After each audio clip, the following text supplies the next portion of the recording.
बिस्मिल्लाहिर्रहमानिर्रहीम। Hello and अस्सलाम वालेकुम। मैं हूँ हिना अजमीन, तो वेलकम करती हूँ आपको अपने चैनल पर और साथ में आपका शुक्रिया अदा करती हूँ क्योंकि आपने अपना कीमती वक्त निकाला मेरे वीडियो को देखने के लिए। डॉक्टर आफिया सिद्दीकी की 20 साल बाद अपनी बहन से मुलाकात। शीशे की दीवार देखकर मुस्कुराहट उदासी में बदल गई। करीब 20 साल से अमेरिका में कैद डॉक्टर आफिया सिद्दीकी की अपनी बहन डॉक्टर फौजिया सिद्दीकी और जमात इस्लामी के सेनेटर मुश्ताक अहमद खान से मुलाकात हुई। रियासत टेक्सास के फोर्ट वर्थ जेल में कैद डॉक्टर आफिया से 3 घंटे तवील मुलाकात के बाद सेनेटर मुश्ताक ने उस हवाले से चंद तफसीलात जारी की हैं। मार्च 2003 में पाकिस्तान न्यूरोसाइंसदान डॉक्टर आफिया सिद्दीकी कराची से लापता हुई थीं। उन्हें अफगानिस्तान में अमरीकी फौजियों पर हमले के इल्ज़ाम में 2010 में अमरीका में 86 साल कैद की सज़ा सुनाई गई थी। अमेरिका महकमा इंसाफ ने उन्हें अलकायदा की रुकन और सहूलतकार करार दिया था। ताहम आफिया सिद्दीकी के हामी सज़ा के इस फैसले को हदफ तनकीद बनाते हैं। गुज़श्ता कई बरसों से उनकी पाकिस्तान वापसी की तहरीक चलाई जा रही है, जिसकी सरबराही उनकी अपनी बहन डॉक्टर फौजिया सिद्दीकी कर रही हैं।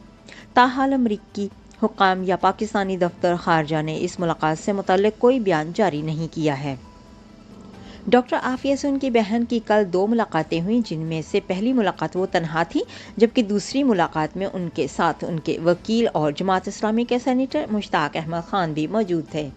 जमात इस्लामी के सेनेटर मुश्ताक अहमद खान ने बताया कि पहली मुलाकात का दौरानिया 2.5 घंटे था, जिस दौरान आफिया ने अपनी बहन को बताया था कि उन्हें अपनी मां की वफात का इल्म नहीं था। उनका दावा है कि मुलाकात के दौरान डॉक्टर फौजिया को आफिया से गले मिलने और हाथ मिलाने तक की इजाज़त नहीं थी। उनका दावा है कि डॉक्टर फौजिया को उस बात की इजाज़त भी नहीं दी गई कि वो डॉक्टर आफिया को उनके बच्चों की तस्वीर दिखा सकें। वो कहते हैं कि ये मुलाकात जिस जगह हुई वहाँ दोनों बहनों के दरमियान जेल की एक कमरे के दरमियान में मोटा शीशा मौजूद था। 3 घंटों पर मुहित दूसरी मुलाकात, जिसमें सेनेटर मुश्ताक भी शामिल थे, उनके बारे में उनका कहना था कि सफ़ेद स्कार्फ और खाकी जेल ड्रेस में मलबूस डॉक्टर आफिया सिद्दीकी ने मुलाकात के दौरान कहा कि उनको अपनी वालदा और बच्चे हर वक्त याद आते हैं। मुश्ताक अहमद ने दावा किया कि डॉक्टर आफिया के सामने दांत जेल में होने वाले हमले की वजह से गिर चुके हैं, जबकि उनको सर पर एक चोट की वजह से सुनने में भी मुश्किल पेश आ रही है। वकील का कहना है कि आफिया ने उन्हें बताया कि वो ये जानना चाहती हैं कि उनका नौज़ायदा बेटा सलमान उस वक्त हलाक हुआ था जब उन्हें अगवा किया गया। जाने से पहले अगर आपने मेरे चैनल को अभी तक सब्सक्राइब नहीं किया तो प्लीज़ काइंडली कर लीजिएगा और जी हाँ, अपना बहुत सा ख्याल रखिएगा, हमेशा हमेशा खुश रहिएगा। नेक्स्ट वीडियो तक के लिए मुझे इजाज़त दीजिएगा। अल्लाह हाफिज़।